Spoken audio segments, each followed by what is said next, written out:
Hello friends, मैं कंचन चौहान इस अपने चैनल पे आपका बहुत बहुत स्वागत करती हूँ। मैं भी एक नेट एस्पिरेंट रही हूँ। मैंने 2022 में नेट के साथ साथ जेआरएफ भी क्वालिफाई की थी। इस समय मैं एक सेंट्रल यूनिवर्सिटी से जियोग्राफी से, जो कि मेरा सब्जेक्ट है, पीएचडी कंटिन्यू कर रही हूँ। तो आज मैं एक टॉपिक पे बात करने जा रही हूँ और वो टॉपिक है नेट जेआरएफ क्या होता है।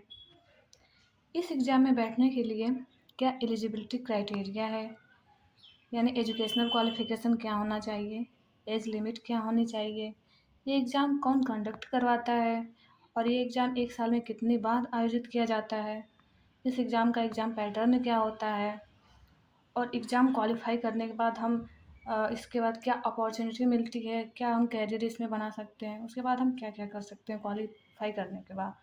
तो आइए हम इस टॉपिक पे बात करते हैं। इस एग्ज़ाम में अपीयर होने के लिए हमारे पास मास्टर डिग्री होनी चाहिए। मास्टर डिग्री में जो जनरल कैंडिडेट हैं उनके लिए 55% मार्क्स होना चाहिए और जो एससी, एसटी, ओबीसी, पीडब्ल्यूडी ये कैटेगरी है इनके लिए 50% मार्क्स होना चाहिए मास्टर डिग्री में। और मास्टर डिग्री के प्रीवियस ईयर में हम इस एग्ज़ाम में अपीयर हो सकते हैं। यदि हम एज लिमिट की बात करें तो नेट के लिए no age limit. NET exam के लिए हमारे लिए कोई एज लिमिट नहीं है। यदि जेआरएफ की बात करें तो जेआरएफ के लिए एज लिमिट निर्धारित किया है एनटीए। वो है जनरल कैटेगरी के लिए 23 साल और जो एससी, एसटी और वुमेन्स के लिए ये एज लिमिट है जेआरएफ की 35 साल। यदि आप 35 साल से ऊपर एज हो चुकी है और आप जेआरएफ क्वालिफ़ाई करते हैं तो वो JRF SC, ST, OBC women's के लिए 35 साल के बाद वैलिड नहीं होगा और वहीं जनरल कैंडिडेट के लिए ये 30 साल के बाद यदि वो जेआरएफ क्वालिफ़ाई करते हैं तो वो उनके लिए वैलिड नहीं होगा। अब देखते हैं ये एग्ज़ाम कौन कंडक्ट करवाता है। नेट एग्ज़ाम को कंडक्ट एनटीए द्वारा किया जाता है, जो कि एक नेशनल टेस्टिंग एजेंसी है। नेट के साथ साथ एनटीए सीयूईटी यूजी कोर्स व सीयूईटी पीएचडी एंट्रेंस के लिए भी टेस्ट आयोजित करवाती है। एनटीए के थ्रू नेट एग्जामिनेशन का आयोजन एक साल में 2 बार कंडक्ट होता है।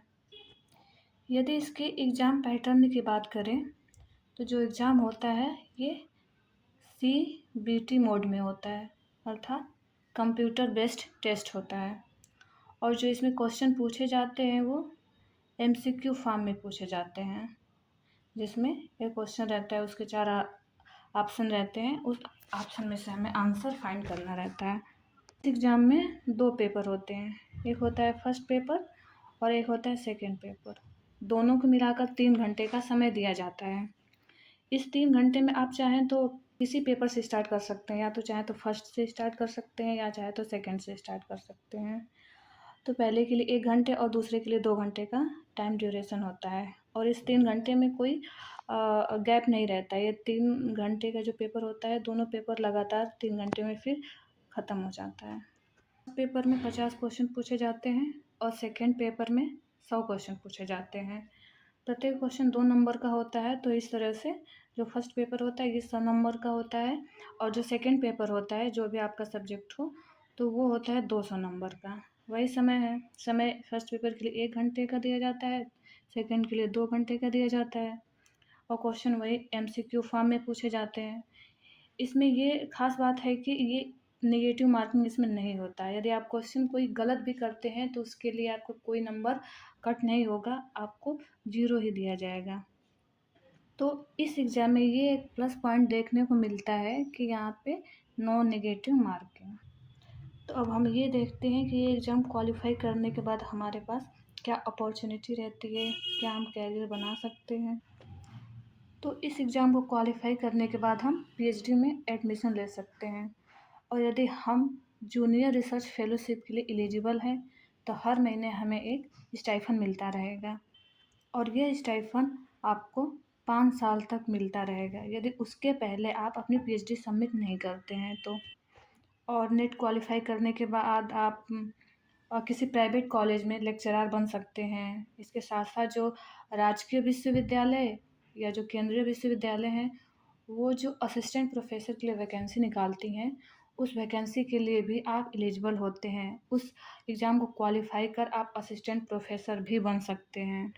तो इस एग्ज़ाम को क्वालिफ़ाई करने के बाद आपको तुरंत कोई जॉब नहीं लग जाती है। हाँ, लेकिन आप इस एग्ज़ाम को क्वालिफ़ाई करने के बाद बहुत सारी जॉब के लिए एलिजिबल हो जाते हैं। तो ये सारी अपॉर्चुनिटी हैं आपके पास नेट एग्ज़ाम को क्वालिफ़ाई करने के बाद।